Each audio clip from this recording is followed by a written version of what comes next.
سب سے پہلے رانا صاحب گفتگو کا آغاز کرتے ہیں کیونکہ اس وقت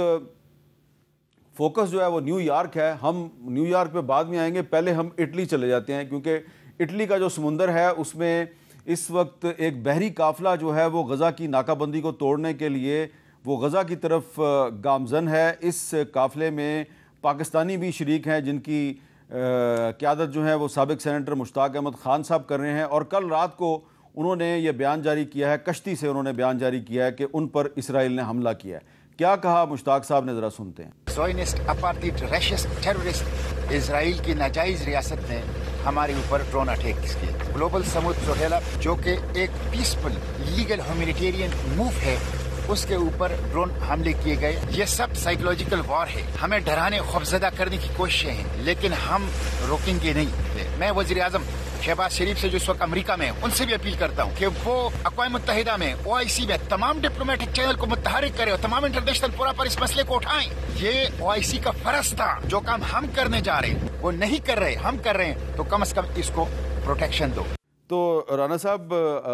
جو مشتاق احمد خان صاحب مطالبہ کر رہے ہیں کہ ہم غزہ کی ناکہ بندی توڑنے کے لیے ہم غزہ کی طرف جا رہے ہیں, 44 ممالک کے رضاکار ہیں وہ جا رہے ہیں, ان پر رات کو اسرائیل نے حملہ کیا ہے, ان کی جان بھی خطرے میں ہے اور یہ پاکستانی بھی ہیں. وہ اپنے وزیر اعظم سے یہ مطالبہ کر رہے ہیں کہ آپ ہمارے لیے آواز بلند کریں اقوام متحدہ میں. کیا ان کا مطالبہ جائز ہے؟ جی بالکل, میں ان کی اس جرت کو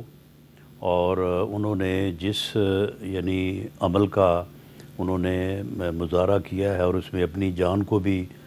جو ہے وہ خطرے میں ڈال کے وہ اس ناکہ بندی کو توڑنے کی کوشش کر رہے ہیں جس ناکہ بندی کی وجہ سے وہاں پہ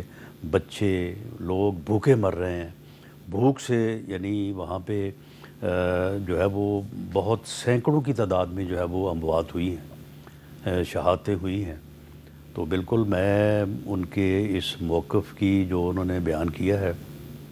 اس کی تائید بھی کرتا ہوں,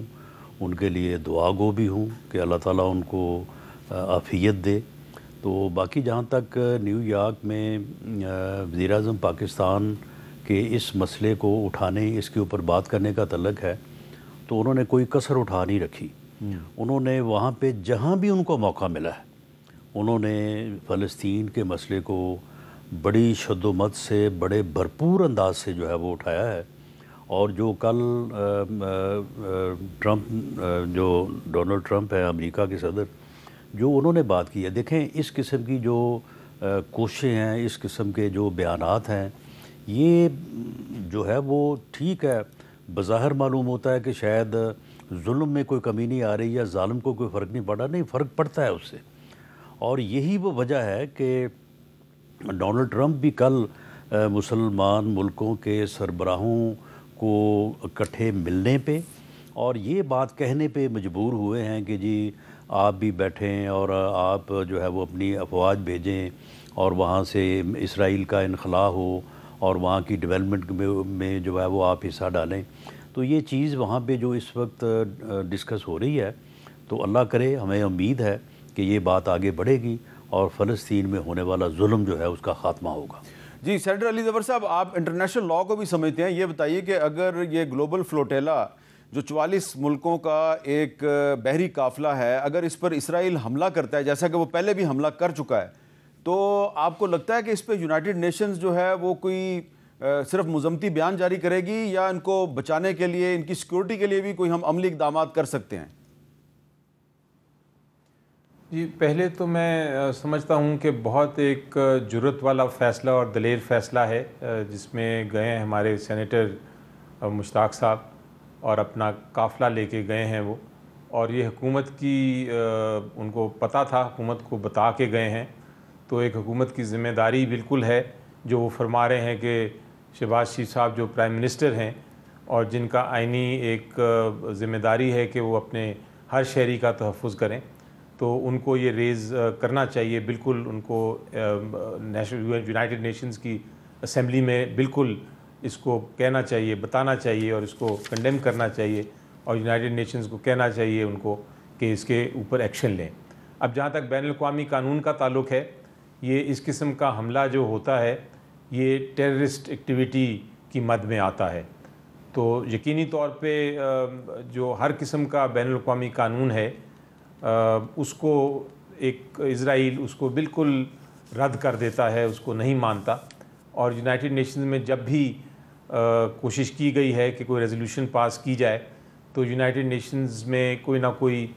ویٹو کر دیتا ہے. بالخصوص یونائٹڈ اسٹیٹس آف امریکہ کو ہم نے دیکھا کہ وہ اس قرارداد کو ویٹو کر دیتے ہیں اور کوئی ایکشن نہیں ہو سکتا. تو مجھے نہیں لگتا کہ کوئی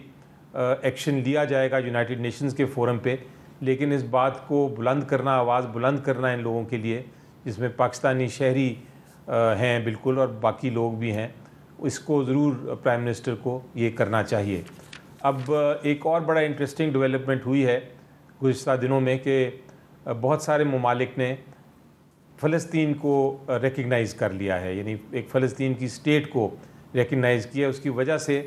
اور بھی قوانین ہیں، انٹرنیشنل قوانین جو کہ اب لاگو ہو جاتے ہیں، اور یہ جو ملک جنہوں نے ریکگنائز کیا ہے فلسطین کو، اب ان کے اوپر ایک اور انٹرنیشنل لاء کے مطابق ذمہ داری آ جاتی ہے کہ وہ بھی اپنی آواز بلند کریں اور اس ریزولوشنز کو پیش کریں یونائٹڈ نیشنز میں. لیکن جس طرح میں نے کہا کہ یہ یونائٹڈ نیشنز سے شاید آپ کو کچھ نہ ملے، ریزولوشن تک ویٹو ہو جاتی ہے، لیکن جو فورس بنانے کی کوشش ہو رہی تھی مسلم امہ میں، وہ تو یونائٹڈ نیشنز سے بالاتر ہے. وہاں تو کم از کم ایک آواز اٹھنی چاہیے، اور وہاں کا کوئی اگر امپلیمنٹ ہونا ہے اس فورس نے، تو اس جو ہمارا کاروان جا رہا ہے، قافلہ جا رہا ہے، اس کی حفاظت کے لیے کوئی ضرور اقدامات اٹھا سکتے ہیں. یہ ایک پریکٹیکل سٹیپ لی جا سکتی ہے اس معاہدے کے بعد. اچھا،